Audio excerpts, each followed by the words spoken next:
Good morning बच्चों। मैं अभी जो आपके सामने जो दिखा रहा हूँ वो इंट्रोडक्शन का पार्ट है।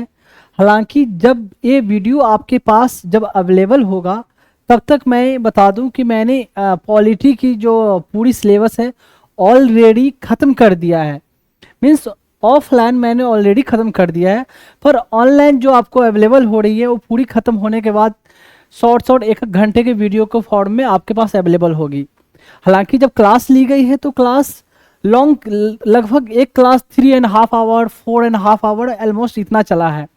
पर ऑनलाइन जो आपके पास अवेलेबल होगी वो काट कर 1 आवर के अप्रॉक्स आपके पास अवेलेबल होगा। क्योंकि अगर ऑनलाइन पूरी क्लास को एक साथ अगर आप पढ़ेंगे या सुनेंगे तो काफ़ी हेक्टिक या बोरिंग जैसा हो जाता है ऑनलाइन के फॉर्म में। इसलिए मैंने वीडियो जो रखी है काट काट के रखी है। और इंट्रोडक्शन देने का वीडियो का इस इंट्रोडक्शन का पर्पस ये है कि मैं आपको बताना चाहता हूँ कि मैं क्यों पढ़ा रहा हूँ और कैसे आपको पढ़नी है, और इसमें मैंने कैसे आपको पढ़ाया है। ये सब बातें मैं अभी शॉर्ट में थोड़ा बताऊंगा। बाकी डिटेल बातें तो मैंने जो पढ़ाया है वहाँ बीच बीच में हर जगह मेंशन है, बताया है मैंने। पहली बात मैं बता दूं कि मैं जो जिस लैंग्वेज को मैंने पढ़ाने में रखा है तो नोट्स के फॉर्म में या स्लाइड के फॉर्म में देखें तो मैंने कंप्लीट इंग्लिश रखी है, पर एक्सप्लेन करने में मैंने मिक्स लैंग्वेज का इस्तेमाल किया है, हिंदी एंड इंग्लिश। ये इस पर्पस से क्योंकि इंडिया के जो मैक्सिमम स्टेट का है तो मैक्सिमम स्टेट में मैक्सिमम बच्चे हैं कुछ को छोड़कर जो हिंदी समझ लेते हैं। खासकर जो गांव-गांव से जो बिलोंग करते हैं, जिनको या जो एफर्ट नहीं कर सकते, तो ऐसे बच्चे को समझने में आसानी हो, इसको देखते हुए मैंने इसे एक्सप्लेन हिंदी और इंग्लिश मिक्स में किया है।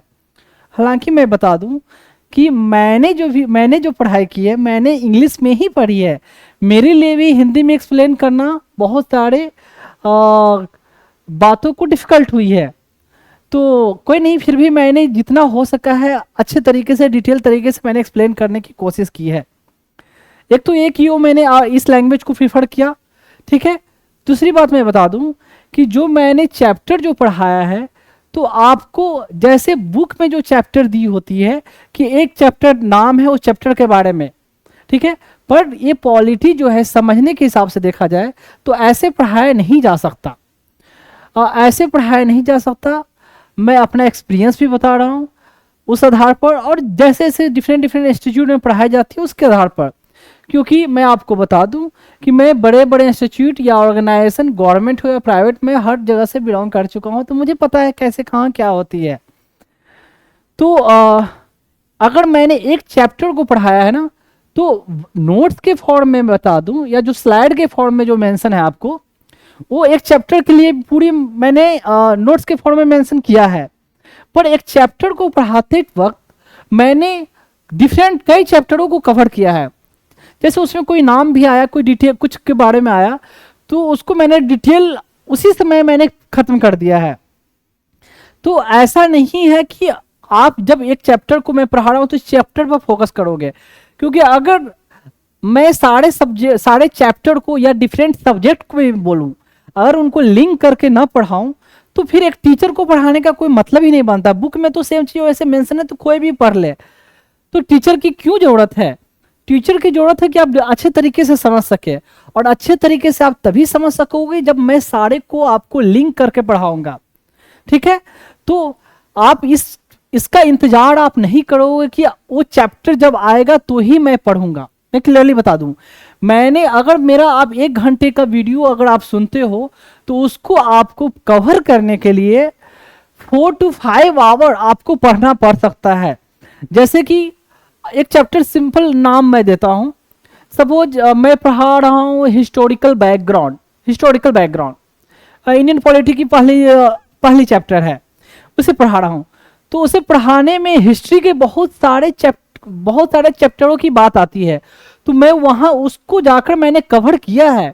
तो जब भले ही आप ये चैप्टर एक पढ़ रहे हो, पर जब मैंने उन हिस्ट्री वाले पर्सपेक्टिव को भी कवर किया है, मॉडर्न हिस्ट्री हो या एंशिएंट हो, व्हाटएवर हो या मिडिवल हो, ठीक है, या कोई फिजिक्स का मैटर या केमिस्ट्री का मैटर, व्हाट एवर।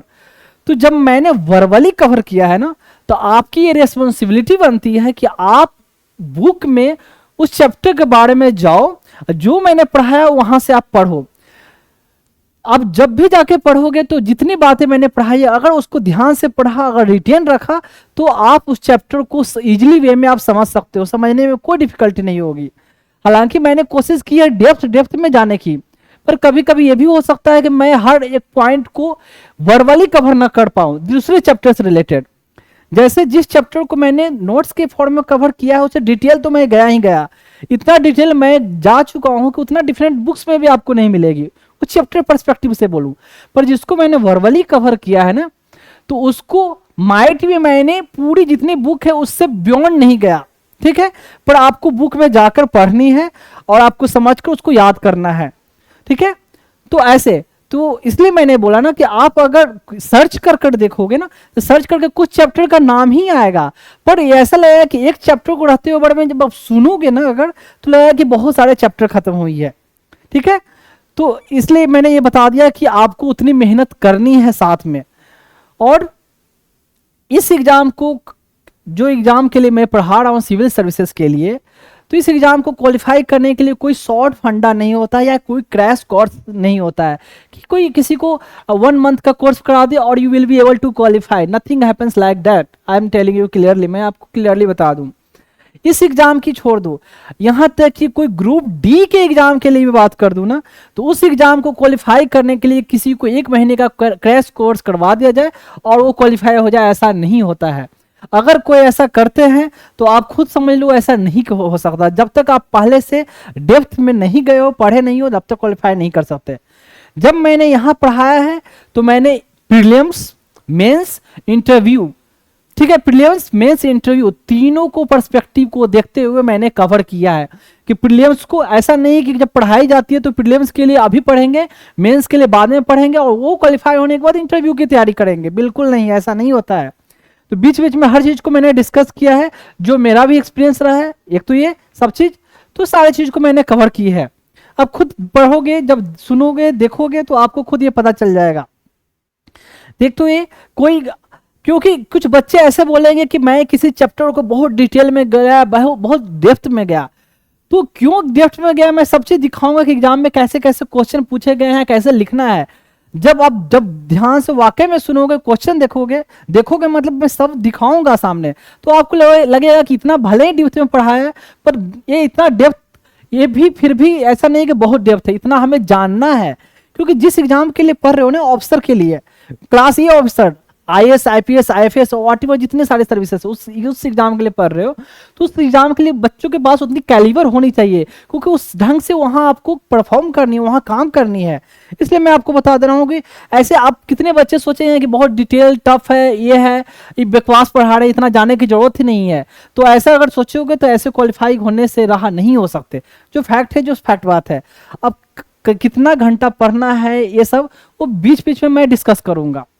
एक तो ये समझ गए कैसे पढ़ना, की लैंग्वेज में क्यों कवर किया और कितनी आपको मेहनत करनी है, ये बता दिया।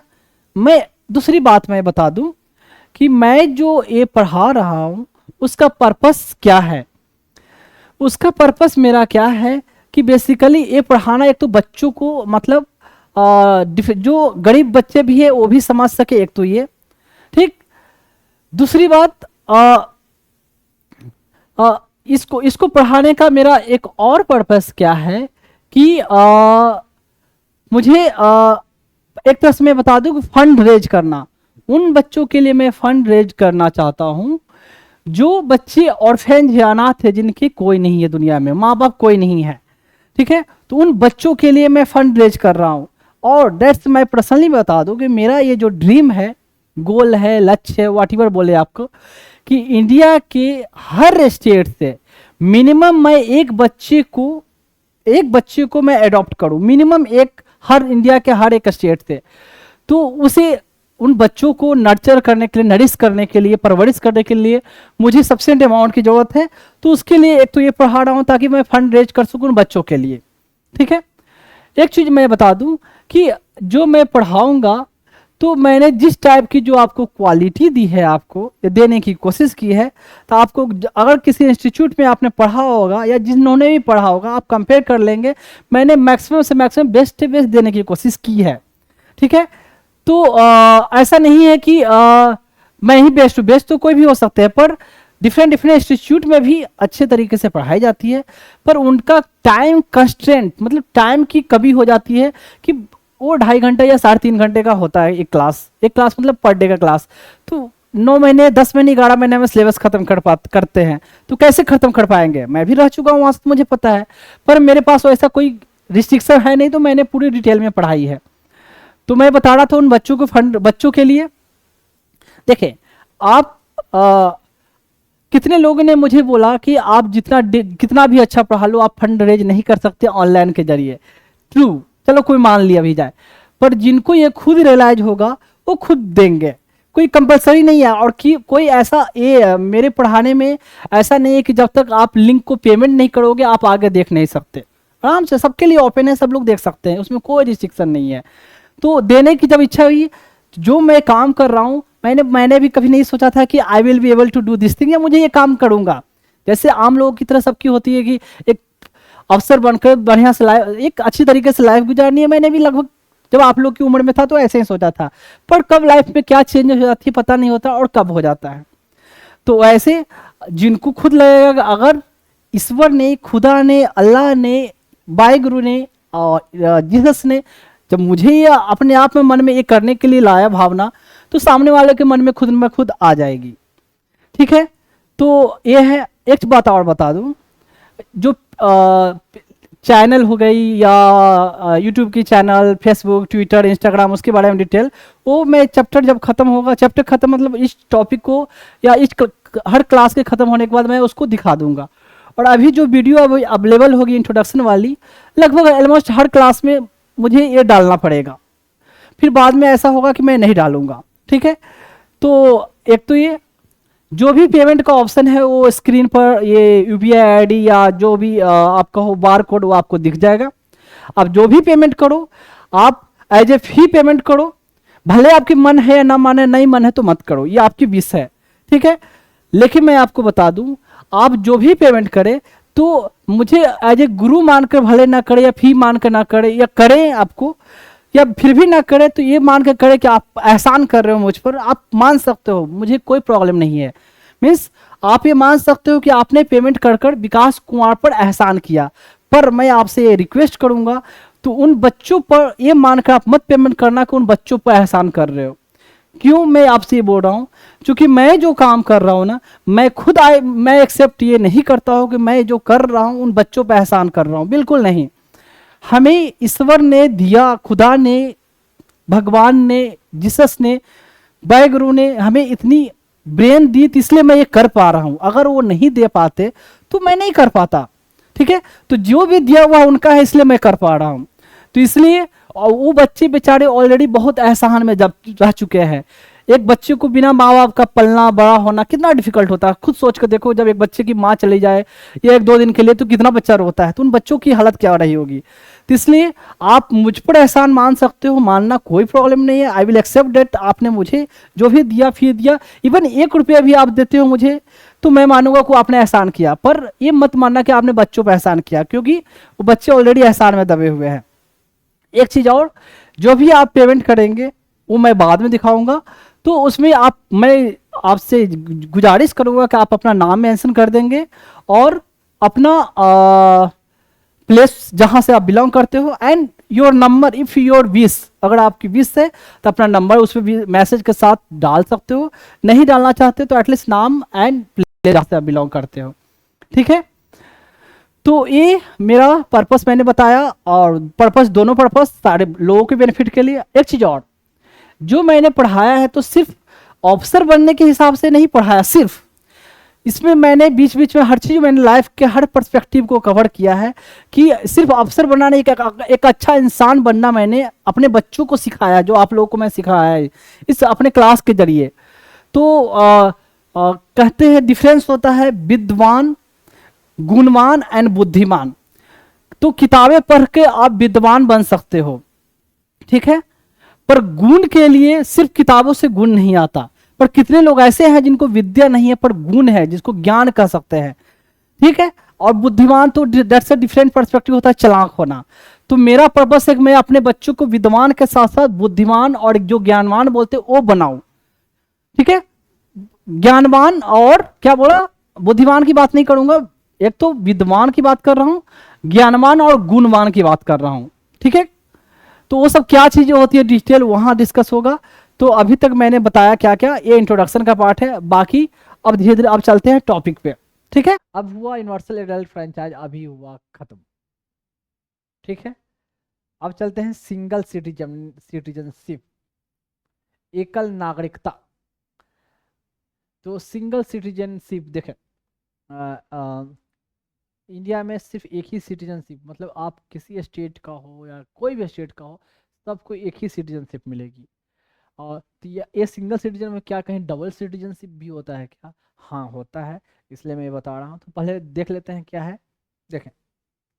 कहता है कि Indian citizen are full member of Indian state, Indian state का फुल मेंबर है, and owe owe allegiance to it, इसके लिए निष्ठावान है।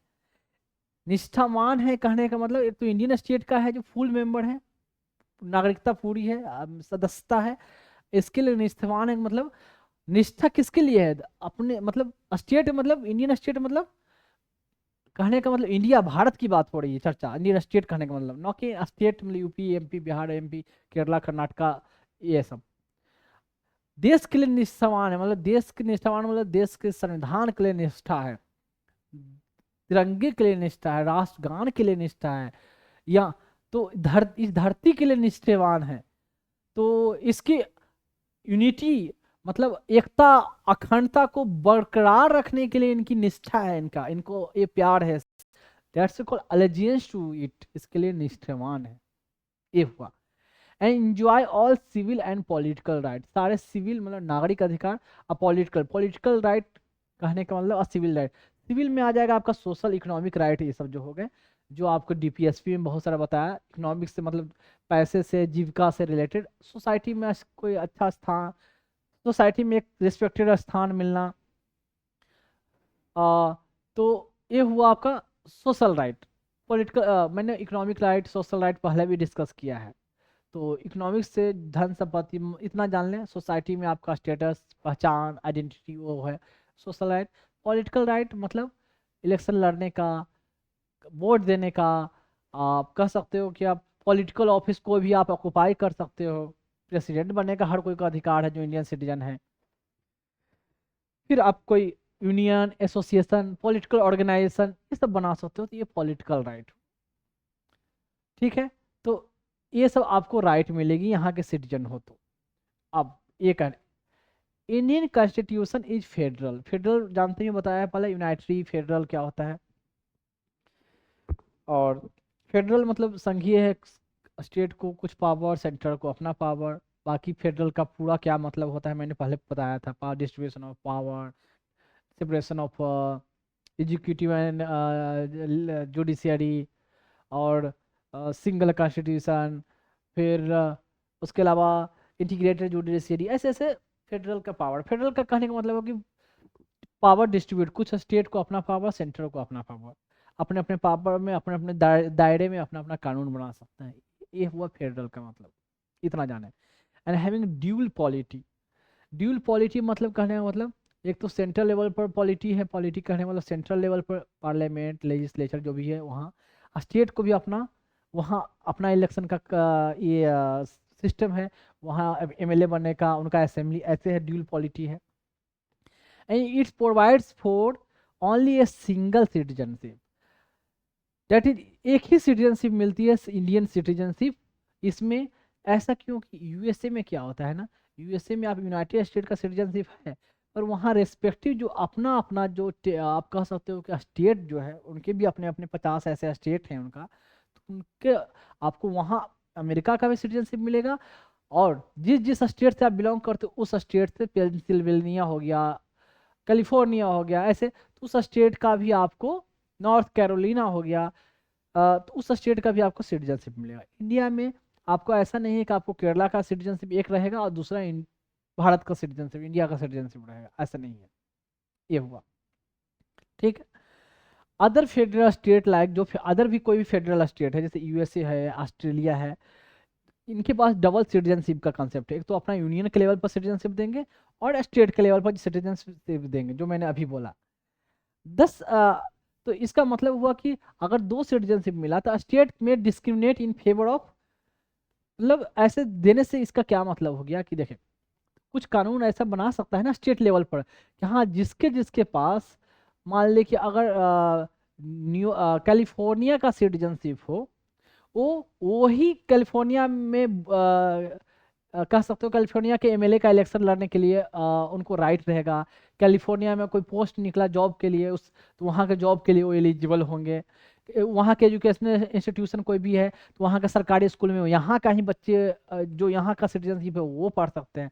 लेकिन हमारे कंडीशन में ऐसा नहीं है। हमारे कंडीशन में क्या है, जैसे कि आप किसी भी स्टेट का स्टेट सर्विस कमीशन एग्जाम दे सकते हो, उसके लिए कोई मना ही नहीं है।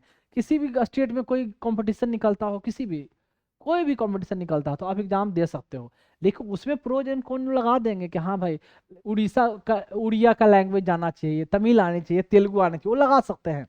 लेकिन ऐसे नहीं, अगर आपको तेलुगु आती है तो जाओ आप वहां भी जाके एग्जाम दो, कोई मना नहीं है। लेकिन जब मैं फंडामेंटल राइट पढ़ाया था तो कुछ कुछ रिस्ट्रिक्शन है, कुछ कुछ जगह, कुछ हर जगह एक्सेप्शन है।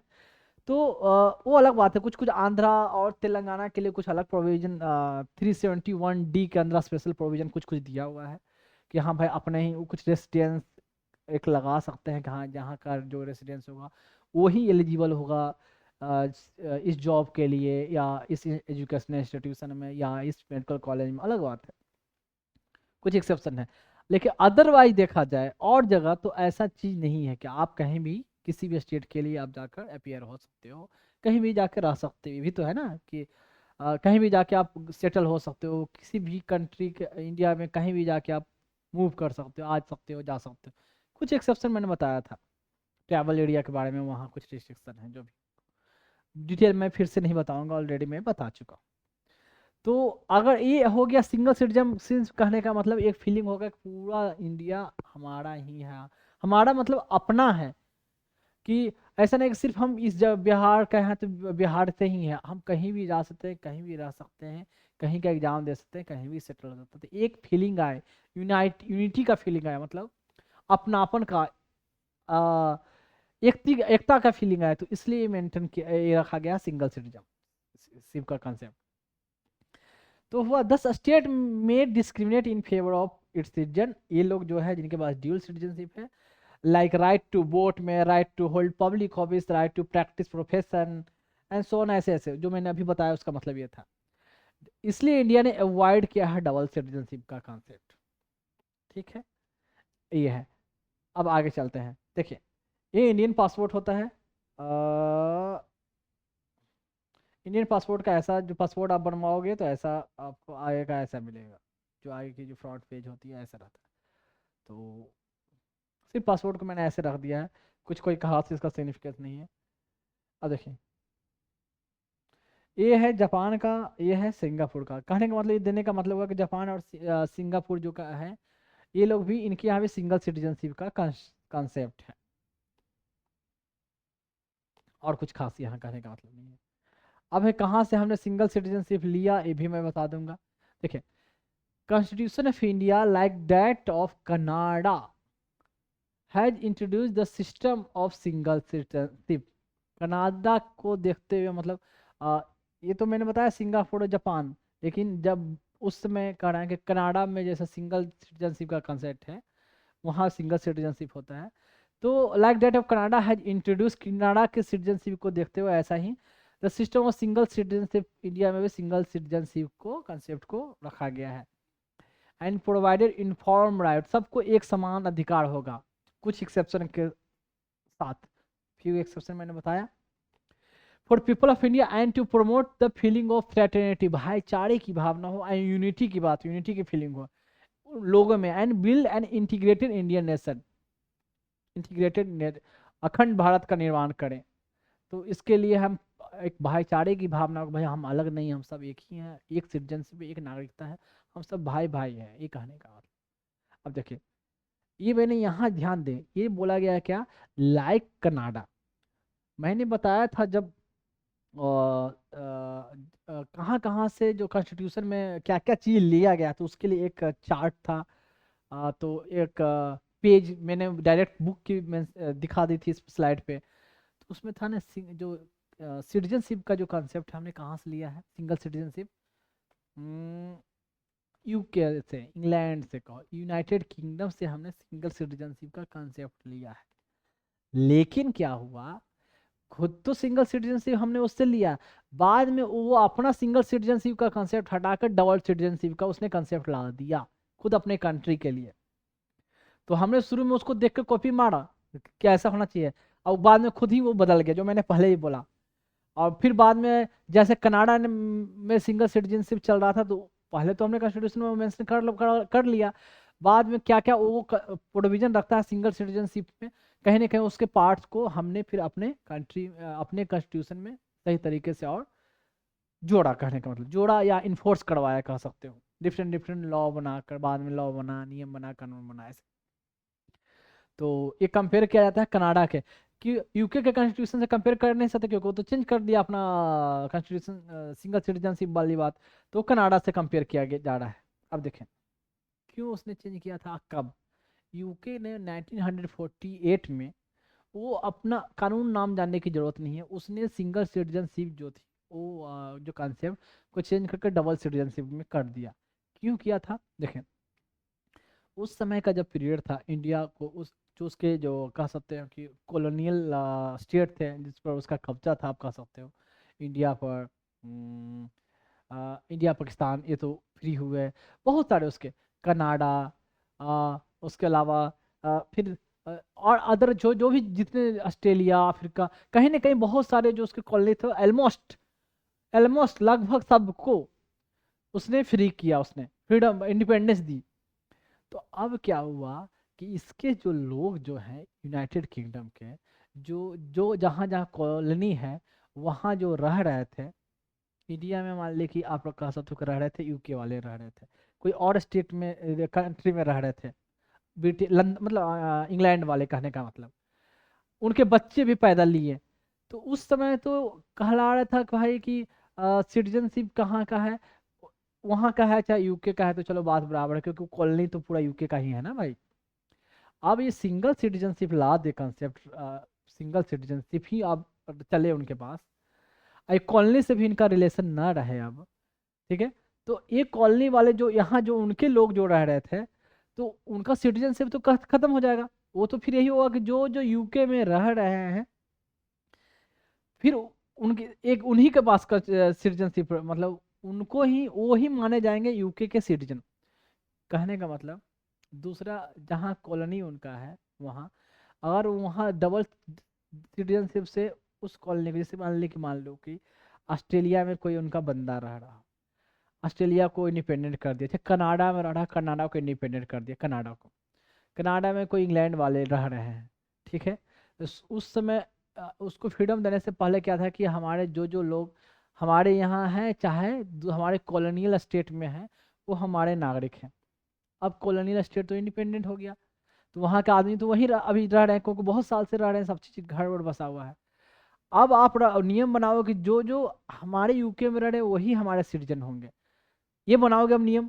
ये बनाओगे तो जो आप ही के लोग जो हमेशा लंबे समय से ऑस्ट्रेलिया में, कनाडा में जो बस गए रह रहे थे, उनका सिटीजनशिप क्या होगा, उनका सिटीजनशिप तो चला गया, तो यूके से मतलब ही नहीं रहा।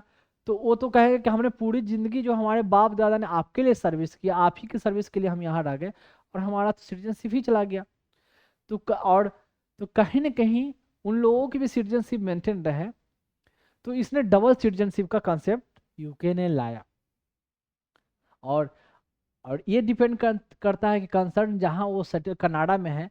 अगर कनाडा ये मैं कहते सपोज कि हम जो जो हमारे नागरिक हैं उनको हम एक सिटीजनशिप देंगे, लेकिन किसी और का सिटीजनशिप अगर उनको है, तो उनका मतलब, हमारे कनाडा में जो आदमी हैं, अगर इंग्लैंड वाले आदमी हमारे यहाँ रह रहे हैं, ठीक है, तो हम तो अपना सिटीजनशिप देंगे, लेकिन अगर उनको इंग्लैंड का भी सिटीजनशिप मिलता है तो उनकी सिटीजनशिप जाएगी नहीं।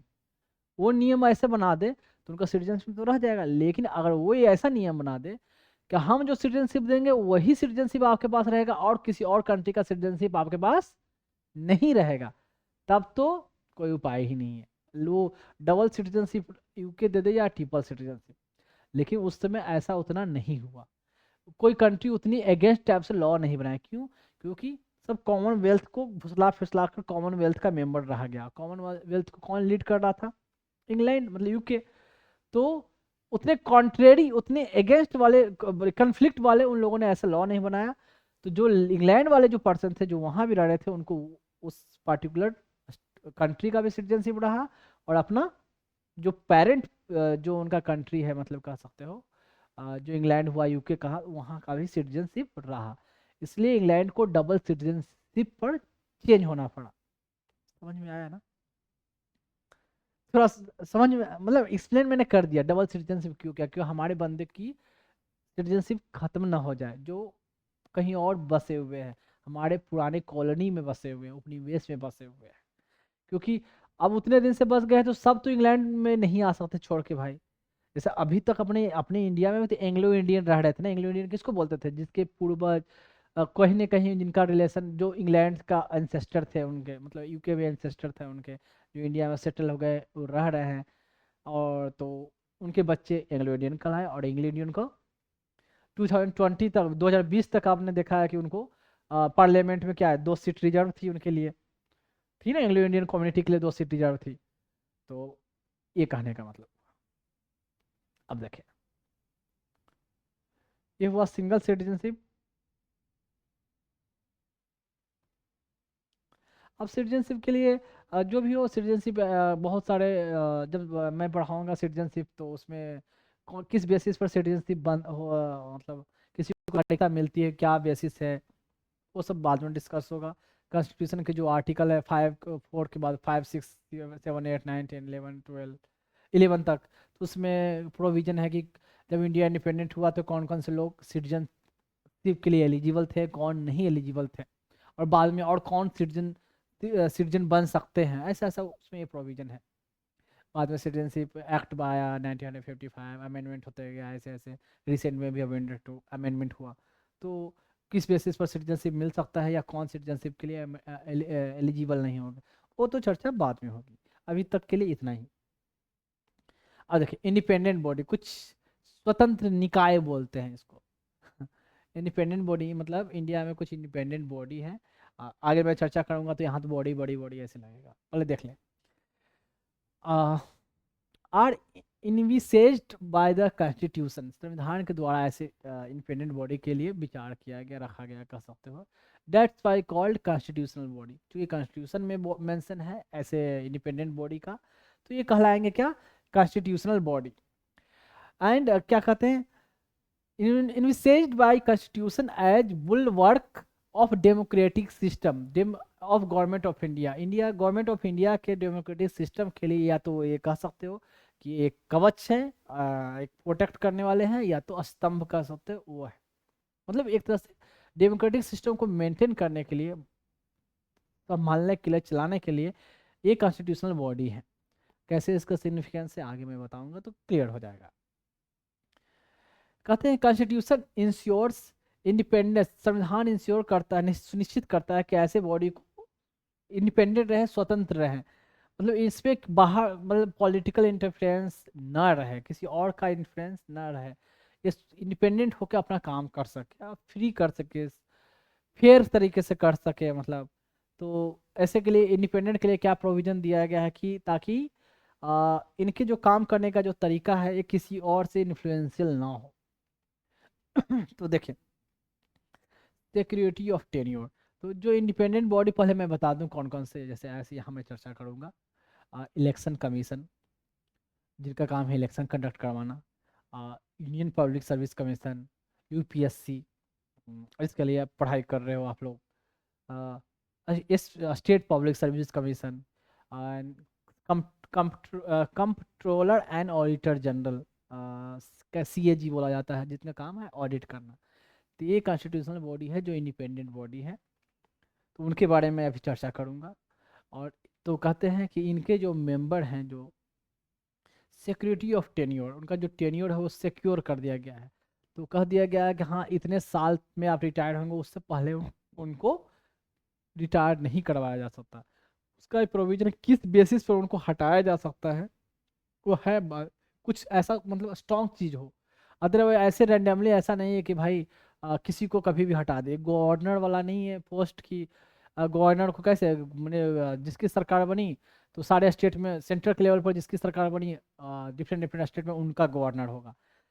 तो किसी और पार्टी का गवर्नर है तो जिनकी सरकार सेंटर पे आए तो बोलेंगे कि आप रिजाइन करो, और उसे रिजाइन करना होगा। यहाँ कोई ऐसा नहीं, एकदम सरकारी नौकरी हो गया है तो लोगों को क्या फीलिंग होती है, सरकारी नौकरी हो गया है तो मतलब सरकारी दामाद हो गए हैं, अब हमें कोई नहीं हटा सकता, एकदम लास्ट तक है, जब तक रिटायरमेंट एज है तभी रिटायर होंगे। तो ये मैं इनके बारे में नहीं बता रहा हूँ, ये मैं और लोगों की बता रहा हूँ जो कामचोर है कामचोर सिस्टम में बहुत भरे पड़े हैं, बहुत भरे पड़े हैं, इतने भरे पड़े हैं। जब सिस्टम में जाओगे तो देखोगे बहुत सारे लोग ऐसे हैं, वाकई में बता दूं, वो डिजर्व नहीं करते हैं उस सिस्टम में रहने के लिए।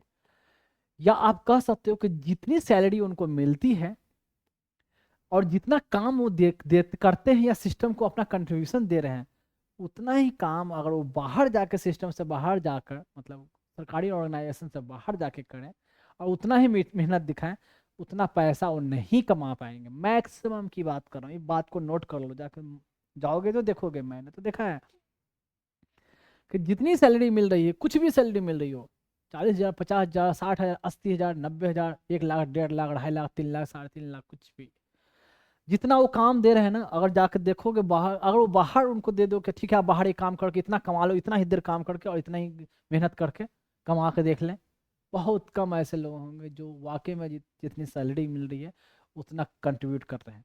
या दूसरी भाषा में कह सकते हो कि जिस सिस्टम में रह रहे हैं, जितना प्यार जितना प्यार वो अपने बच्चों से या अपने बीवी से करते हैं, जो लगाव है उनको, ठीक है, वो सरकारी नौकरी कर रहे हैं, सरकारी नौकरी के कारण उनको जो सैलरी मिली उससे तो उनका घर चल रहा है ना। घर चल रहा है मतलब करें रोज मतलब घर में जो भी हो खाना बन रहा हो उनका उस सैलरी के पैसे से ही ना।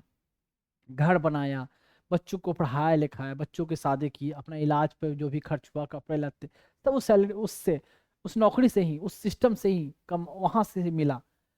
ठीक है, वो आपके लिए एक तरह से क्या हुआ, माँ की तरह हुई, जिसने आपको आपको नरिश कर रही है, पालन पोषण कर रही है। पर क्या उस माँ से आपको ये अटैचमेंट है, वो प्यार है कि उसके लिए मैं अपना दिल से कंट्रीब्यूशन दूं, दिल से मेहनत को करूं, ये चाह में नहीं कि भाई करूंगा तो मुझे आगे क्या और क्या मिलेगा, कि और भी कर लूंगा तो भी इतना ही सैलरी मिलेगा, ना भी करूंगा तो इतना ही सैलरी मिलेगा। तो लोगों को ये थिंकिंग है, ये नहीं थिंकिंग कि इससे हमें क्या मिलता है, ये देखो और क्या नहीं मिलेगा, ये नहीं सोचो इसकी वजह से मेरा घर चल रहा है, मेरे बच्चे पढ़ रहे हैं, तो ये this is like our mother, ये इसने जिंदगी प्रोवाइड की है आपको, तो इससे तो प्यार करो ना। लेकिन ना, नहीं है, लोगों को नहीं है। तो इतना जब सिस्टम में जा जाकर लोगों को मुझे बोल बोल कर कई जगह समझाते समझाते समझाते समझाते, यंगस्टर तो समझ जाएंगे लेकिन जो ओल्ड है वो तो ऐसे ही नवाबी वाली आदत है। जाओगे तो देखोगे कि ठंड के मौसम में क्या होगा कि काम से फुर्सत नहीं है, वो लोग बाहर धूप में बैठकर है जो धूप सेक रहे हैं, बहुत ठंड है। तो मतलब एक तो लेट आना है ठंड में, और धूप भी दोपहर में सेकना और शाम को निकल जाना, और जब काम जो होगा तो क्या बोलेंगे, तो जो काम एक दिन में होना चाहिए वो काम 10 दिन में होगा, बहुत काम पड़ा हुआ, इतना फाइल देखिए ना, काम कम है। तो काम इतना ही है तो धूप में क्यों बैठे हुए, काम इतना ही है तो क्या खाने के लिए समय नहीं मिल पा रहा है क्या, काम इतना है तो क्या आप क्या शाम को लेट तक रहना पड़ रहा है क्या, काम तो उसी टाइम में छोड़ के जा रहे हो, कुछ काम हो या ना हो, हमें उतना हमें खाना भी है, धूप भी सेकना है। और अगर सही से काम कर जाए तो जो काम, मैं बता दूं सरकारी काम, कहीं ना कहीं आप देखिए कि जो काम एक दिन में होना चाहिए वो काम मिनिमम बता रहा हूँ 5 दिन में होता है, क्योंकि पड़ा हुआ है फाइल, ऐसे पड़ा हुआ है कागज, ठीक है करेंगे ना, करेंगे, ये टेंडेंसी है। ऐसे लोगों को क्या होना चाहिए, मैं नहीं बोल रहा हूँ, ऊपर वाला क्या करेगा, जब मरेंगे मरेंगे तो सब बुढ़े जवान हुए, पैदा लिए, जन्म लिए, जवान हुए, बुढ़े होना है, सबके बाल पकते हैं, चमड़े झुर्री पड़ती है, मरते हैं ना। मरने के बहुत सारे कारण, हमने तो भाई अजय डॉक्टर, जिन डॉक्टर भी रहा हूँ तो मरते जीते सब देखा है। मरते मरते लोगों को बचाया है, हर चीज किया है, मरना तो है ही। ऐसे लोग अगर मर के जाएंगे तो ऊपर वाला क्या बोलेगा, वाह बेटा तुमने बहुत अच्छा कंट्रीब्यूट किया है, मैंने तुमको इतना अच्छा ब्रेन दे के भेजा था, तुम एग्जाम लिखे, कंपटीशन क्वालिफाई किए, सबको इतना था नहीं कि इतना पढ़ कर एग्जाम निकाल ले, तुमको दिया, तुमने क्या आउटपुट दिया, नौकरी लिया, बस अपने लिए जिंदगी जिए, और लोगों के लिए अच्छा क्या किया, सिस्टम के लिए क्या अच्छा किया। तो ऊपर जाकर क्या होना चाहिए, भगवान खुश होंगे ऐसे लोगों को, या कूड़ा मारेंगे, कोड़ा मारेंगे, भगवान या अल्लाह या भाई गुरु या आप कह सकते हो गॉड। खुद सोचो ना क्या होगा, क्या करेंगे वो, तुम एक पल के लिए सोचो। हो नहीं सकते कभी, अगर तुम भगवान होते, ठीक है, खुदा कोई हो नहीं सकता, कह रहा हूँ पहले, अगर ऐसा होता उस लेवल के होते अगर, तो ऐसे लोगों को देखकर क्या कहते, अच्छे कहते, वाह बेटा हर दिन तुम पूजा पाठ तो करते रहते हो, मुझे याद करते रहते हो, मेन जो कर्म के लिए जो भेजा था वो नहीं कर रहे हो तो फिर क्या फायदा। तो ऐसे लोगों के होना चाहिए या नहीं होना चाहिए, आप खुद बताओ, होना चाहिए, क्या होना चाहिए और क्या उनको करना चाहिए, ये आप खुद सोच कर सोचो। तो मैं कुछ नहीं बोलूंगा, मैं कुछ बोलूंगा उसको तोड़कर मरोड़ कर लेंदी किया जाएगा। तो खुद अंडरस्टूड है, इतने सब मैच्योर हो, कोशिश करो, अगर आपके नोन है कोई, पेरेंट्स हो या ब्रदर हो, उनको कोशिश करो कि भाई ऐसे गलत लाइन पर, ट्रैक पर न जाएं, कम से कम जिस सिस्टम में रह रहे हैं उसको माँ की तरह प्यार करें, सिस्टम को जरूरी है, तभी देश बढ़ेगा। कहो कि देश तो बढ़ रहा है सर, लेकिन मैं बता दूं जिस पेस में बढ़ना चाहिए था, जो चाइना हो गया, जो जापान हुआ, हमारा कंट्री ऐसा ना हो पाया, ऐसे लोगों की थिंकिंग के कारण। खैर चलो, मैं कई बार बोलता हूँ बच्चों, क्यों तो अगर मेरे इतने बोलने के बाद, इतने पढ़ाने के बाद, अगर तुम सिस्टम में जाते हो फिर भी वो कंट्रीब्यूशन नहीं कर पाते हो जो मैं तुम लोगों से एक्सपेक्ट करता हूँ, तो गलती से भी मेरा नाम अपने लफ्जों पर मत लाना कि ये कि तुमने मुझसे कभी कुछ पढ़ा था, मैं बता दूं। तो अब चलते हैं, देखें security of tenure and fixed service condition, जो सेवाई की जो शर्तें हैं ना, कि फिक्स सर्विस कंडीशन मतलब कि पहले से फिक्स किया है क्या, इनको इतना अलाउंस मिलेगा, इतना पेंशन मिलेगा, इतनी छुट्टियां मिलेगी, ठीक है, तो वो सब पहले से जो फिक्स है उसको चेंज नहीं किया जा सकता अपॉइंटमेंट होने के बाद। पहले चेंज कर दिया जाए अपॉइंटमेंट से पहले अलग बात है, अभी चेंज कर दिया जाए, नया नया जो रिक्रूट होंगे उनके लिए अभी जो बना हुआ वो होगा, लेकिन अब रिक्रूटमेंट हो गया, पोस्ट मिल गई, उसके बाद नहीं चेंज होगा। एक्सपेंसेस जो है उनका, जो सैलरी अलाउंस जो भी कह दिया, ये भी कंसोलिडेटेड फंड से चार्ज होता है, मिलता है उनको। फंड होता है consolidated fund, public account of India, contingency fund, ऐसे ऐसे फंड होते हैं। तो कंसोलिडेटेड फंड वो फंड होता है जिसमें गवर्नमेंट का मैक्सिमम रेवेन्यू, जो टैक्स जो ले रहे हैं वो रेवेन्यू उसमें आता है, उसमें जमा होता है। चाहे सरकार ने कहीं से लोन लिया तो वो भी उस फंड में, कंसोलिडेटेड फंड में जमा होगा। पब्लिक अकाउंट ऑफ इंडिया मतलब, कहने का मतलब पब्लिक अकाउंट वो होता है जिसमें जैसे कि पेंस प्रोविडेंट फंड हो गया, कोई फीस सरकार कहीं लेती है, तो जैसे रोड कोई कहीं इधर उधर के लिए, ऐसे कह सकते हो आपका, सरकार ने कोई फी लगाया, तो मार्केट के लिए फी हुआ, इस तरह से कह सकते हो। कहीं फेरी लगाना है उसके लिए फी लेती है। स्टेट म्यूनसिपाल्टी लेवल पर तो कहीं कोई आप उसकी ज़मीन को यूज कर रहे हो तो उसके लिए फी लिया जाता है, कहने का मतलब। तो वैसे सेंट्रल लेवल पर मान लीजिए अब रोड पर, क्या रोड पर भी फी लिया जाता है, मतलब आप टोल टैक्स देते हैं, तो वो हुआ। उसके अलावा बैंक में, सरकारी बैंक में पैसा जमा करते हो वो सब, तो वो सब पब्लिक अकाउंट ऑफ, या कह सकते हो कि इससे पैसे कुछ कमाए हुए हैं, पीयू से, मतलब आप बोलते हैं पीसीयू, तो पीसीयू इसको बोलते हो आप, क्या बोलते हो, जैसे कि आप ओएनजीसी हो गया, एनटीपीसी हो गया, सरकार की ये सब ऑर्गेनाइजेशन है, तो उससे जो पैसे कमाए हुए वो जाएगा पब्लिक अकाउंट में, पीओसी बोलते हैं, sorry POC, public undertaking company, POC. तो ये हुआ, तो ये हुआ कंसोलिडेटेड फंड। और कंसोलिडेटेड फंड का मतलब क्या होता है कि बजट पास हो या ना हो, आपको ये सैलरी मिलेगा ही नहीं मिलेगा। कभी किसी को होता है कि बजट पास नहीं होता है तो जब तक बजट पास नहीं होगा सैलरी मिलेगा नहीं, उसको फंड नहीं मिलेगा, इसमें नहीं है, हो या ना हो उसको टाइम पर मिल जाना है, मिल जाना है। और कभी होता है कि बजट जब पास होती है तो बीच में आपस में पार्लियामेंट में डिस्कशन होता है, तो डिस्कशन के दौरान उसको कम भी किया जा सकता है। इसको कंसोलिडेटेड फंड को आपस में कोई डिस्कशन नहीं होता है, शुरू में जो फिक्स कर दिया गया कि हाँ इतना होगा, उसको पहले ही कम करना है तो कम करके हाँ इतना कम फंड मिलेगा, लेकिन वहाँ पार्लियामेंट में कंसोलिडेटेड फंड जो रिलीज होती है इनके लिए, इसके लिए कोई डिस्कशन नहीं होता है। तो ये कहने का मतलब हुआ not subject to vote of the parliament, बस ये।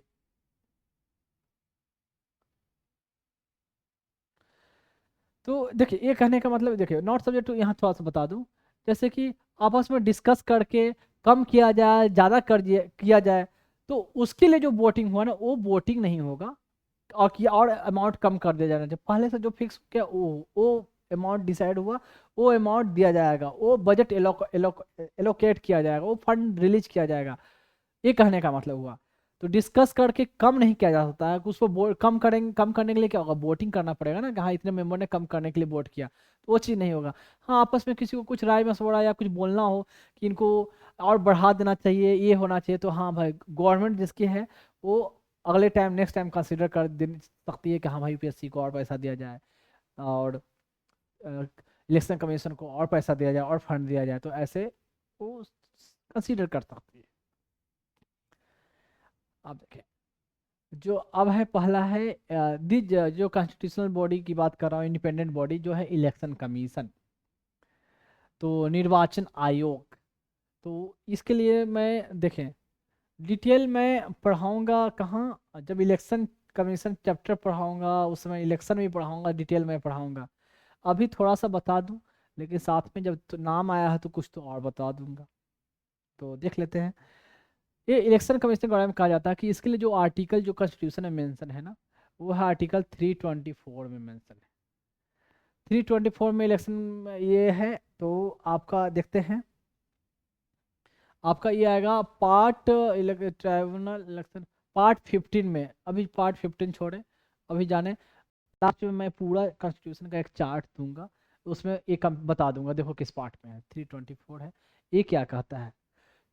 तो इलेक्शन कमीशन किस लिए होगा, to ensure free and fair election to parliament, state legislature, office of president and office of vice president, मतलब प्रेसिडेंट के इलेक्शन के लिए, वाइस प्रेसिडेंट के इलेक्शन के लिए इलेक्शन कमीशन का काम होगा कि इसका इसका इलेक्शन करवाए, इतना है।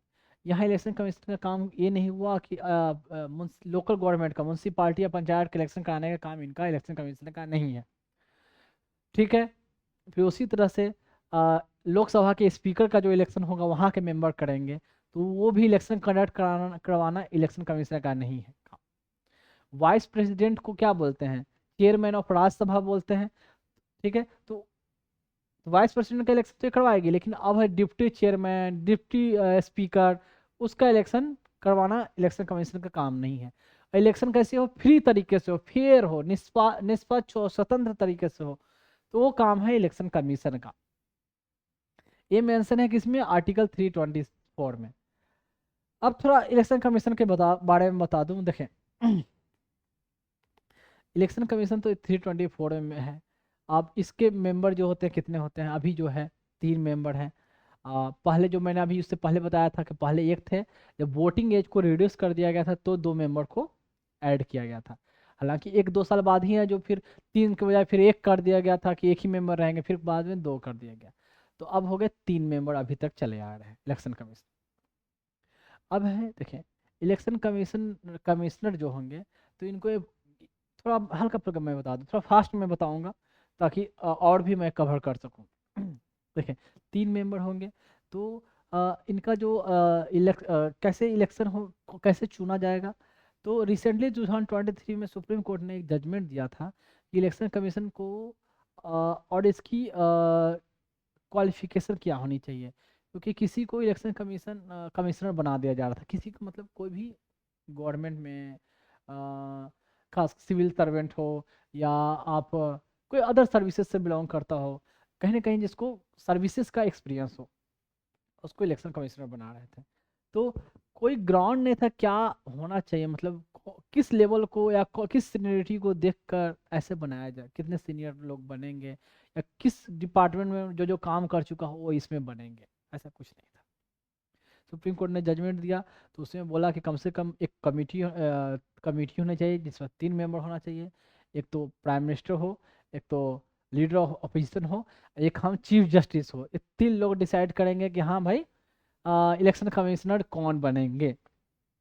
ठीक है, election commissioner, chief election commissioner कहो या इलेक्शन कमिश्नर, 3 में से 2 इलेक्शन कमिश्नर कहलाएंगे, जो एक और जो है लीड करेगा उसको चीफ इलेक्शन कमिश्नर होगा। तो पार्लियामेंट ने कहा कि अच्छा, मतलब जुडिशियरी मतलब चीफ जस्टिस तुम इसमें भी इन्वॉल्व होना चाहते हो, तो उसने अपना एक कानून बनाकर election commissioner and chief election commissioner and other election commissioner act 2023 बनाया। उसमें प्रोविजन चेंज कर दिया।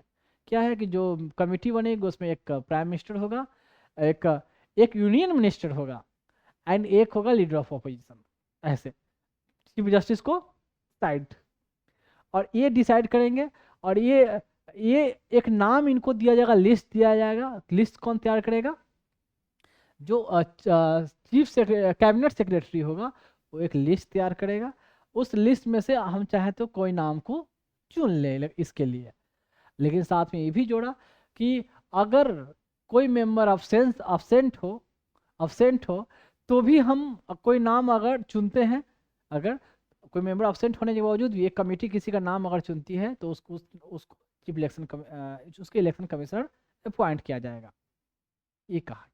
कहने का मतलब जो लीडर ऑफ अपोजिशन का मर्जी हो या ना हो, वो मीटिंग को अटेंड करने आए या ना करे, ये अपने 2 लोग मिलकर किसी का नाम रिकमेंड कर दिया, मतलब लिस्ट में से किसी को नाम बोला कि ये बनना चाहिए तो ये बन जाएगा।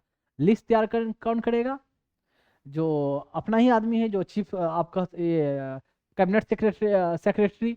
तो उसको तो जो प्राइम मिनिस्टर बोलेगा वही तो सुनेगा ना। कैबिनेट सेक्रेटरी को अल्टीमेटली कौन बनाया है? जिसकी गवर्नमेंट है, तो उसने ही तो इसको अपॉइंट किया। तो वो लिस्ट क्या तैयार करेगा जिसको ये चाहेंगे, उनमें से नाम ले लें। लीडर ऑफ अपोजिशन चिल्लाते रहे, बोलते रहे, जो इसमें मेंबर है वो अटेंड करने ना भी आए तो भी नाम दे दिया गया, इसका बन जाएगा। ऐसा प्रोविजन लगा दिया गया कि ऐसे इस तरीके से इलेक्शन कमिश्नर बनेंगे। 3 लोग रहेंगे तो डिसीजन है जो ऐसे ही मेजोरिटी से होगा। ऐसे कहने का मतलब कोई भी डिसीजन होगा तो। अब कहा गया कि चीफ इलेक्शन कमिश्नर को कैसे हटाया जा सकता है। तो चीफ इलेक्शन कमिश्नर को हटाने का जो होता है तरीका होता है क्या, कि जैसे सुप्रीम कोर्ट के जजेज को जो हटाया जाता है ना, जो मैंने बताया था कि उनको हटाने के लिए जो तरीका है कि भाई पार्लियामेंट में, लोकसभा राज्यसभा में वो जाएगी, उसके लिए मैटर इंक्वायरी कमेटी में बैठेगी। इंक्वायरी कमेटी में जो सुप्रीम कोर्ट के जज होंगे, कुछ और मेंबर होंगे। जैसे जब कमेटी ने हाँ अप्रूव कर दिया, पाया कि गिल्टी है, इंडिविजुअल मतलब लोकसभा राज्यसभा में उसको स्पेशल मेजोरिटी से उसको पास करना होगा। उसके बाद प्रेसिडेंट के पास जाएगा, प्रेसिडेंट कंसेंट देगी, उसके बाद प्रेसिडेंट इसको रिमूव करे, हटाएगी। ये तो chief election commissioner. Other election commissioner के बारे में ऐसा नहीं कुछ कहा गया है, कोई मेंशन नहीं है। अदर इलेक्शन कमिश्नर के बारे में है कि चीफ इलेक्शन कमिश्नर के सहमति से प्रेसिडेंट है जो इलेक्शन कमिश्नर को हटा सकता है। ऐसे एज जो है 65 ईयर उनका तक रिटायरमेंट होंगे, अदरवाइज 6 ईयर का टेन्योर होगा उनका। ये है। साथ में ये भी कहा गया है कि ये चीफ इलेक्शन कमिश्नर जो होंगे इनके बारे में ये नहीं मेंशन किया गया कि ये रिटायर होने के बाद क्या फिर से इनको कोई गवर्नमेंट पोस्ट दिया जा सकता है, गवर्नमेंट एम्प्लॉयमेंट दी जा सकती है या नहीं दी जा सकती, इसका कोई चर्चा नहीं है। इसका मतलब रिटायर होने के बाद कोई और गवर्नमेंट पोस्ट भी इनको दी जा सकती है। जनरली होता है और सब में कि रिटायर होने के बाद कोई, जैसे सुप्रीम कोर्ट के जजेज अगर रिटायर होते हैं उनको कोई भी गवर्नमेंट पोस्ट मतलब एम्प्लॉयमेंट नहीं दी जाएगी, मतलब कहने का मतलब है। तो ये है। अब सुप्रीम कोर्ट तरह तरह का जजमेंट देगी कि भाई देखो सुप्रीम कोर्ट के जज रिटायर होने के बाद तो कहीं का गवर्नर बन रहे हैं, तो सुप्रीम कोर्ट का जजमेंट क्या आएगा कि ये कोई गवर्नमेंट पब्लिक ऑफिस नहीं ऐसे बोलेंगे, पब्लिक ऑफिस नहीं है, ये कोई गवर्नमेंट सरकारी पद नहीं है। ये ऐसा कैसा स्टेटमेंट है कि कोई सरकारी नौकरी नहीं है, ये गवर्नर का जो जॉब है तो सरकारी नौकरी नहीं कर रहे हैं ये, तो उसको एक्सेप्ट माना जाएगा कि हाँ रिटायर होने के बाद गवर्नर बन सकते हैं। ऐसे तो इलेक्शन कमीशन के बारे में कुछ नहीं बोला गया है। ये है जो फर्दर है, जो कोई गवर्नमेंट चाहे तो कोई पब्लिक पोस्ट उनको दे सकती है।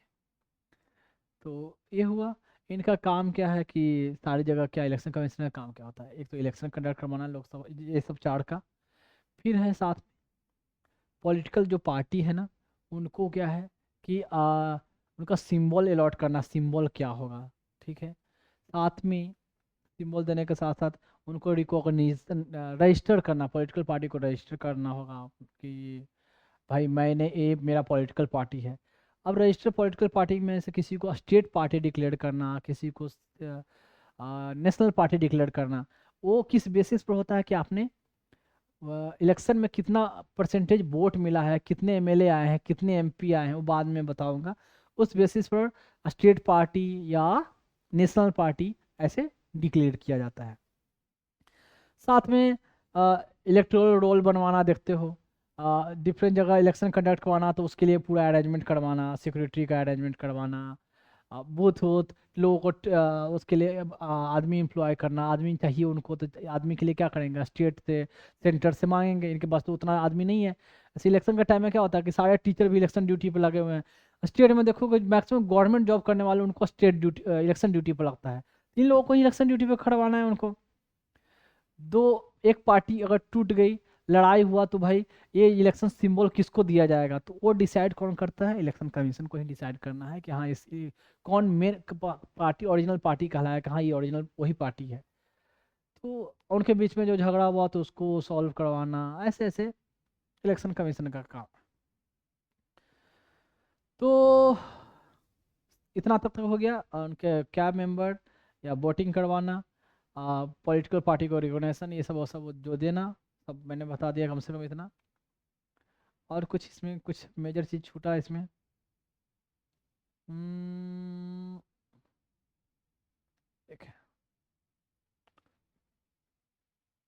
कुछ नहीं, कोई आगे आती है तो मैं इसके बारे में कुछ और चर्चा करूँगा।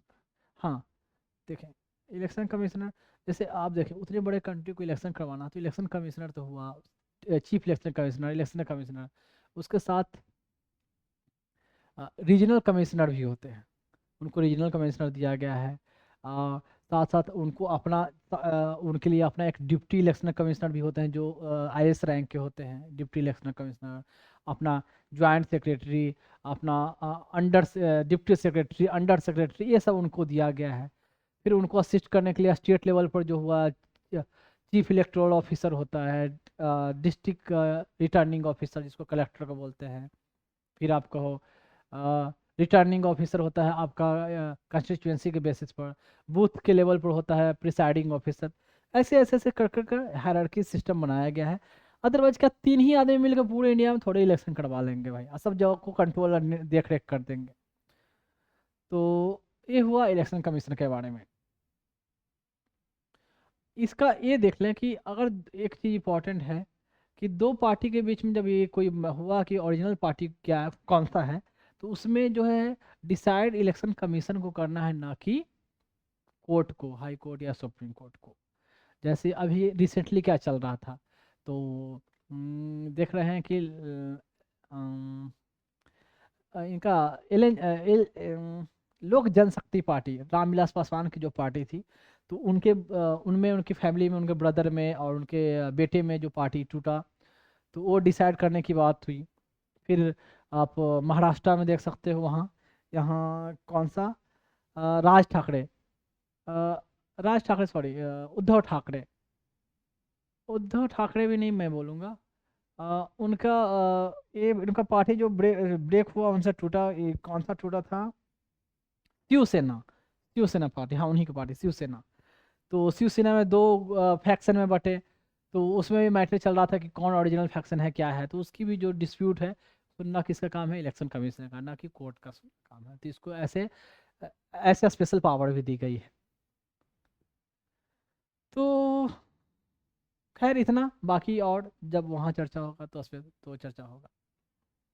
अब देखें कंट्रोलर एंड ऑडिटर जनरल, इसको हिंदी में क्या बोला जाता है, नियंत्रक एवं महालेखाकार। तो इसका काम है काम मैं बता दूं, एक तो ये देखिए आर्टिकल मेंशन है 148 टू 151। तो 151 जो है ये है जो फिफ्थ चैप्टर है, क्या ऐसा बोलूँगा, चैप्टर पार्ट तो बहुत ज़्यादा, ये कॉन्स्टिट्यूशन में जब आपको सामने जब पूरा थोड़ा थोड़ा समरी में दूंगा तो वहाँ देखोगे कि पार्ट 3 में क्या है, फंडामेंटल राइट, पार्ट 4 में क्या है, डायरेक्ट डीपीएसपी, 4A में क्या है, दिस आपका है this one fundamental duty, fifth में है यूनियन के बारे में बात किया गया है, तो सेंट्रल गवर्नमेंट या यूनियन की बात की चर्चा डिस्कस की गई है, तो वो है 52 से लेकर 151 तक है, उसमें उसमें भी चैप्टर 1 2 3 4 5 बांटे गए हैं। लास्ट वाला जो सेक्शन है उसमें आता है controller and auditor general of India. तो इनका इसका काम क्या है थोड़ा देख लेते हैं। Audit the account of central state government and union territory having legislative assembly. तो यूनियन टेरिटरी में जहाँ लेजिस्लेटिव असेंबली है और सेंट्रल गवर्नमेंट और स्टेट गवर्नमेंट का अकाउंट को, खाते को ऑडिट करना, ऑडिट करने का मतलब हिसाब किताब देखना, जांच पड़ताल करना, संरक्षक को ऐसा हिंदी में वो होता है वर्ड, संरक्षक या कुछ ऐसे, जो छोड़ो मतलब समझो ऑडिट का मतलब। ऑडिट का मतलब होता है कि उसका जांच पड़ताल करना, इनके अकाउंट को, उनका हिसाब किताब करना, ये हुआ सीएजी का काम, इसको सीएजी शॉर्ट में बोलते हैं। तो सेंट्रल, अब आगे मैं थोड़ा डिटेल बताऊंगा तो आगे और ज़्यादा क्लियर होगा। He is the guardian of public purse, मतलब he is the guardian of public purse control the entire financial system of the country at both level, that is center and state, and conduct proprietary audit and performance audit। देखिए समझे क्या है, एक तो public purse, लोगों का जो पैसा है, कहने का मतलब पब्लिक का, लोगों का पैसा है, मतलब जैसे गवर्नमेंट के पास जो पैसा है उसका गार्जियन है। गार्जियन मतलब उसका बचाव करने वाला, देखभाल करने वाला है ये। एंड जितने, जो कंट्री का जो पूरा जो फाइनेंशियल सिस्टम है हमारा देश का, जो वित्तीय व्यवस्था है, कहने का मतलब सेंट्रल के लेवल पर और स्टेट लेवल पर उसको कंट्रोल करना, देख रेख करना, इसका काम है। एंड प्रोप्राइटरी ऑडिट करता है, मतलब ये जो पैसे जो है वो उचित तरीके से खर्च हुए हैं या नहीं, उसको कंडक्ट देख रेख करता है। प्रोप्राइटरी ऑडिट उचित तरीके से, सही तरीके से, या आप कह सकते हो कि इकोनॉमिक तरीके से, कि यहाँ उसका ज़्यादा बेनिफिट सही लोगों के पास पहुँचे, ज़्यादा एडवांटेजेस लोगों के लिए हो, तो वेस्टेज नहीं हो, वहाँ बर्बादी नहीं किया गया, फिजूल खर्ची नहीं किया होगा, गलत काम में नहीं लगा गया होगा, ये पूरा proprietary audit. And performance audit, वो उन पैसों से कितना फायदा हुआ, कितना उसका आउटपुट मिला, वो हुआ परफॉर्मेंस ऑडिट। एक चीज करना, देख रेख करना, फिर जांच पड़ताल कर कर अपना रिपोर्ट देना, ये काम है सीएजी का। तो ध्यान दे यहाँ थोड़ा।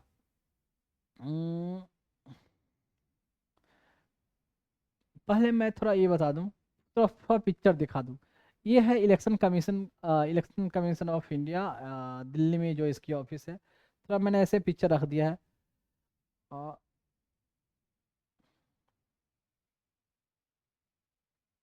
इलेक्शन कमीशन का, और ये है कंट्रोलर एंड ऑडिटर जनरल का। ऐसे बाहर ऐसे दीवार पर बोर्ड रहेगी, तो ऐसे एंट्री गेट पर ऐसे रहेगा, ये चीज़ें, कुछ और कोई खास नहीं है सब बाहर।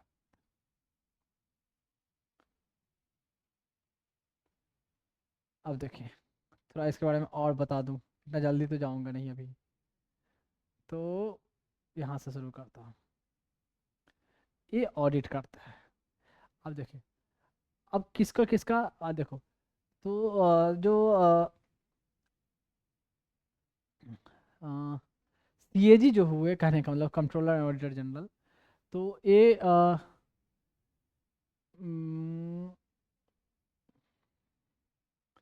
ये पर्सन जो है गवर्नमेंट अपॉइंट करती है, ठीक है। तो जनरली देखोगे controller and general of India, तो इसके लिए भी ऐसा कुछ क्वालिफिकेशन ऐसा मेंशन नहीं किया गया है कि कौन हो सकते हैं। कोई खास ऐसा कॉन्स्टिट्यूशन में इसका चर्चा नहीं किया गया कि इसकी ऐसे सीएजी के लिए कौन एलिजिबल होंगे और इसको कैसे हटाया जा सकता है। तो उसके लिए प्रोविजन मेंशन है कि किस बेसिस पर इनको हटाया जा सीएजी को हटाया जा सकता है।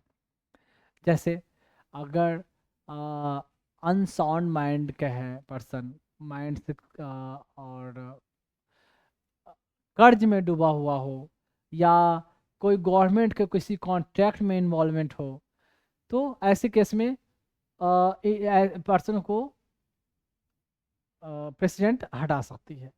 तो सिक्योरिटी ऑफ टेन्योर है, तो लेकिन ऐसा इसका मतलब ये नहीं है कि पहले हटाने का ये सब कोई ग्राउंड है या कोई करप्ट प्रैक्टिसेस में कुछ इन्वॉल्व है, तो उसके लिए प्रेसिडेंट जो है इंक्वायरी करेगी। और इंक्वायरी करने के बाद इंक्वायरी करवाएगी, कहने का मतलब। तो आप कह सकते हो को ऐसे केस में सुप्रीम कोर्ट को बोला जा सकता है कि भाई इंक्वायरी करें क्या ऐसे ऐसे कुछ में इन्वॉल्वमेंट है, और कुछ गिल्टी पाता है तो ही है जो प्रेसिडेंट है जो सीएजी को हटा सकती है। तो ऐसे आर्बिट्रेरी तरीके से बीच में ऐसे हटाया नहीं जा सकता, उसके जो ग्राउंड मेंशन है उस ग्राउंड पे ही सीएजी को हटाया जा सकता है। तो ये सीएजी का कहने का मतलब हुआ कि कैसे क्वालिफिकेशन का बात ऐसा कुछ चर्चा नहीं है। और टेन्योर जो ऐसे ही सेम बात है कि 65 ईयर होगा या 6 ईयर, जो भी पहले आ जाए। तो 6 ईयर पहले हो गया तो उससे पहले रिटायर होंगे, अगर 65 पहुंच गए तो 65 में रिटायरमेंट होगा। रिटायरमेंट होने के बाद ये है कि कोई further government post, public post नहीं दिया जाएगा ऑफिशियली। गवर्नमेंट पोस्ट पर कोई और सरकारी नौकरी नहीं मिल सकती है सीएजी को। सीएजी का जो फंक्शन है, काम क्या है, ये तो इतना तो है ही। इसके साथ देख लें, एक तो सेंटर का स्टेट का भी ऑडिट करना अकाउंट का, उसके साथ साथ देखें अगर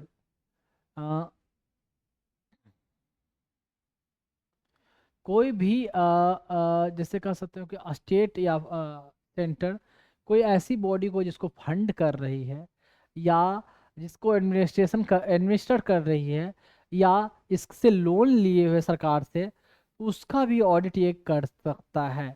या सरकार की कोई भी जो कॉरपोरेशन है, तो या सरकार की कोई खुद का, जैसे कि आप कह सकते हो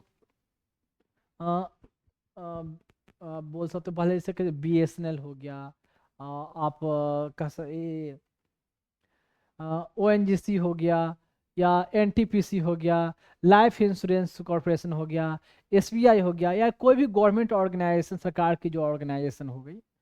तो या आप बोल सकते हो कि इंडियन ऑयल कॉरपोरेशन हो गया, भेल हो गया। तो ये सब जो सरकार की जो संस्थाएं हैं, तो उसको भी ऑडिट करने का काम सीएजी का है। यहाँ तक कि अगर स्टेट रिक्वेस्ट करे तो स्टेट की जो लोकल बॉडी है, म्यूनसिपाल्टी या पंचायत, उसको भी ऑडिट कर सकती है।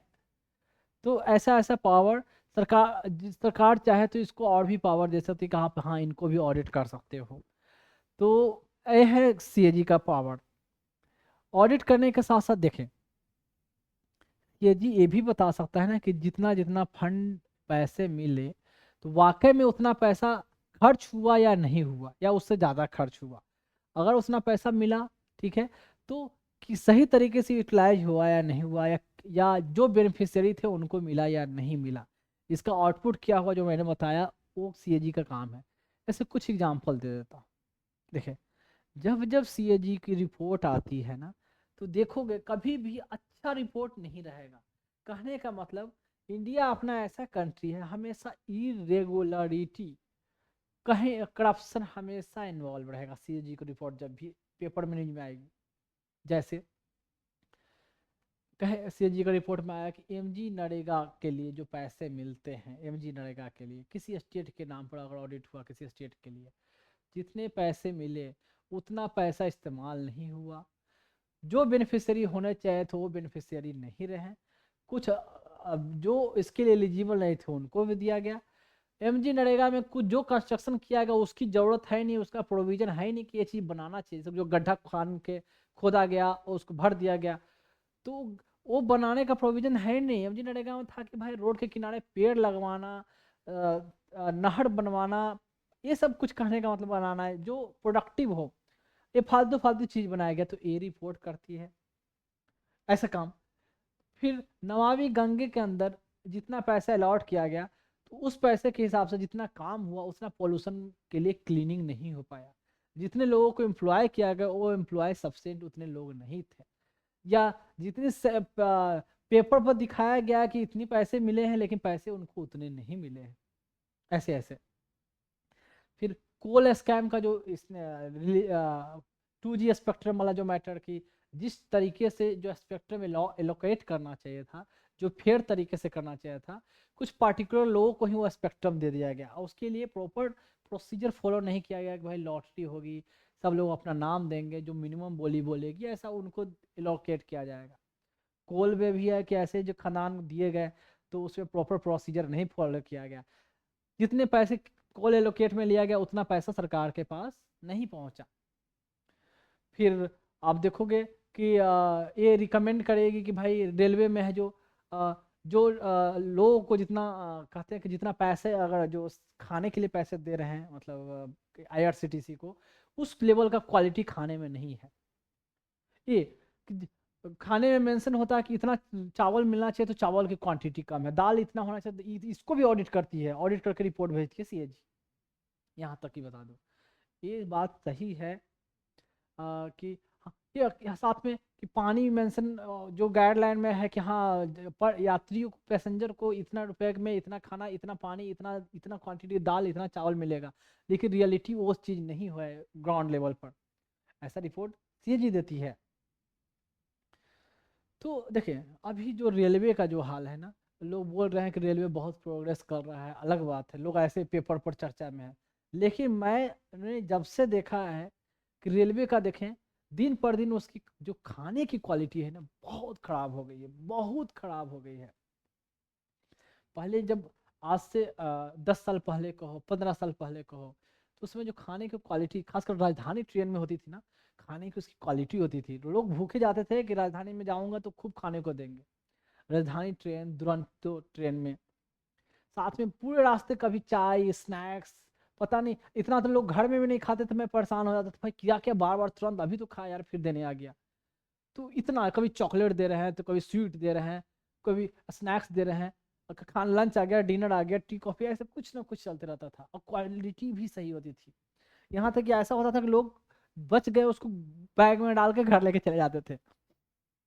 लेकिन अब क्या है, अब कुछ, अब देखो अब तो खाना का वो लेवल नहीं रहा, अब तो स्वाद नहीं रहता। मैं राजधानी की बात कर रहा हूँ, दूसरे ट्रेन में भी ये हाल है, उससे भी बुरा हाल है कहने का मतलब।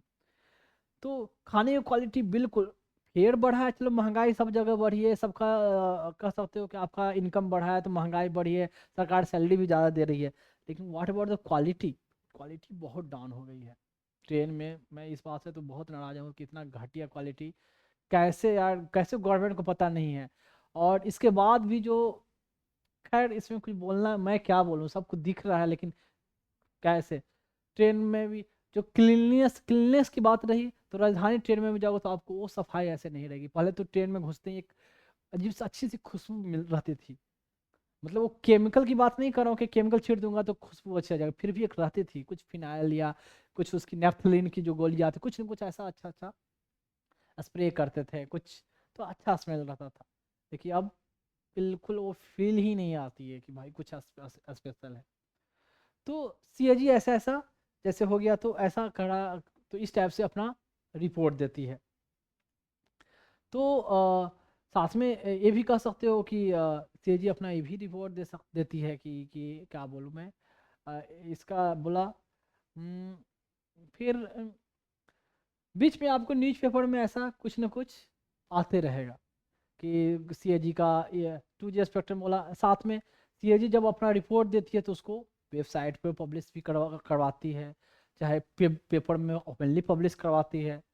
तो चाहे फेयर बढ़ने की, यहाँ तक कि दिल्ली मेट्रो की है उसकी भी, दिल्ली मेट्रो उसको भी ऑडिट कर सकती है अगर अगर सरकार के द्वारा रिक्वेस्ट किया जाए।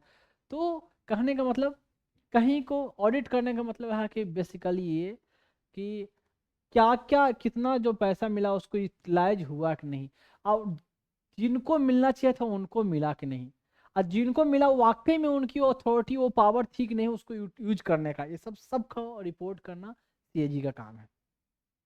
देख ले, ये और बात है कि सीएजी जब ये सब ऑडिट करती है तब तक ऑलरेडी पूरा कांड हो चुका होता है, क्योंकि ऑडिट करने में तो भाई ये सब काम हो गया, 1 साल बाद ऑडिट होगा, पूरा छानबीन जाएगी, उनकी टीम जाएगी, पूरा जांच पड़ताल, कितने पैसे आए, कितने कितने कहाँ गए, दिखाएं उद्योग करने से और क्या हुआ, वहाँ भी जाके पता लगाएंगे कौन कौन बेनिफिशियरी थे, उसका आउटपुट क्या रहा है, ऐसे ऐसे करके पता लगाएंगे।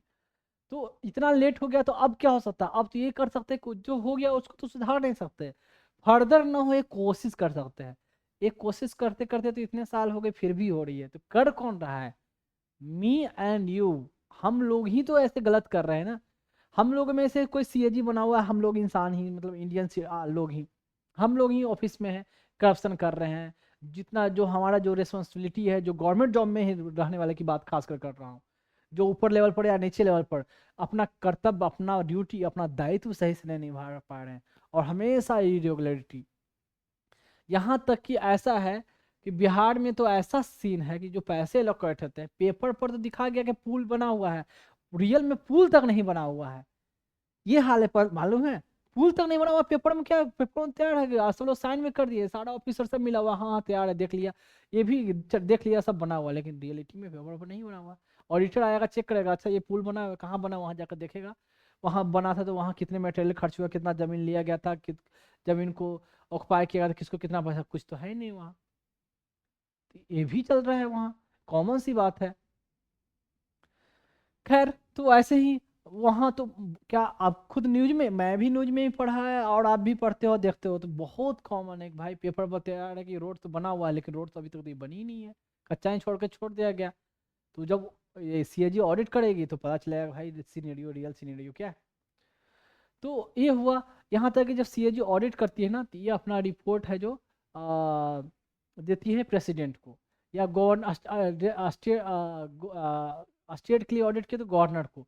वो क्या है कि अपने पार्लियामेंट में या कंसर्न स्टेट लेजिस्लेटिव असेंबली में वो वहाँ प्रोड्यूस करेंगे, और वो जो वहाँ की जो पब्लिक अकाउंट कमेटी जो है, जैसे पार्लियामेंट में भी बहुत सारे कमेटी होती हैं, तो उसको देख रेख करेगी, उस पर जांच पड़ताल, मतलब उस पर चर्चा करेगा, डिटेल जाएगा, और पार्लियामेंट में अपना उस पर सोच विचार, डिस्कशन, ये सब चलता रहेगा कि ये रिपोर्ट में क्या, देखो क्या क्या ऐसे आई है, ये है।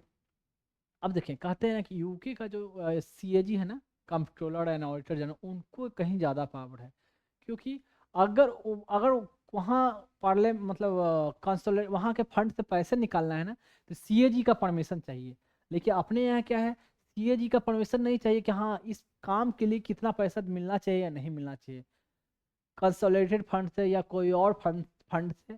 लेकिन जब मिल गया पैसा, अब बाद में सीओजी को बोला जाएगा देखो सही तरीके से हुआ नहीं, क्या क्या गड़बड़ी रहा, क्या आउटपुट रहा, जब हो गया तो फिर बाद में क्या, खाली अपना ऐसे तैयार ही कर सकते हैं, हाँ ऐसे ऐसे।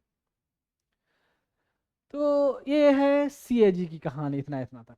तो इसमें डिफरेंट डिफरेंट आर्टिकल में थोड़ा थोड़ा कुछ कुछ मेंशन है, और बाकी मैं सीएजी बताऊंगा। लेकिन सीएजी का ऐसा इतना फंक्शन है, इस लेवल पर सीएजी कंट्रोल करती है। हर साल आते रहेगा डिफरेंट डिफरेंट न्यूज आते रहेगा सीएजी का रिपोर्ट में ऐसे ऐसे इतनी इतनी गड़बड़िया सीएजी ने फाइंड किया।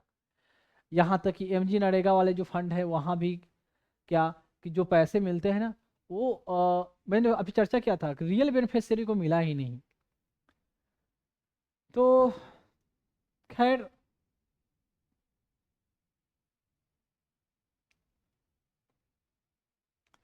ये सीएजी का है, ये सीएजी का फ्रंट का ऑफिस।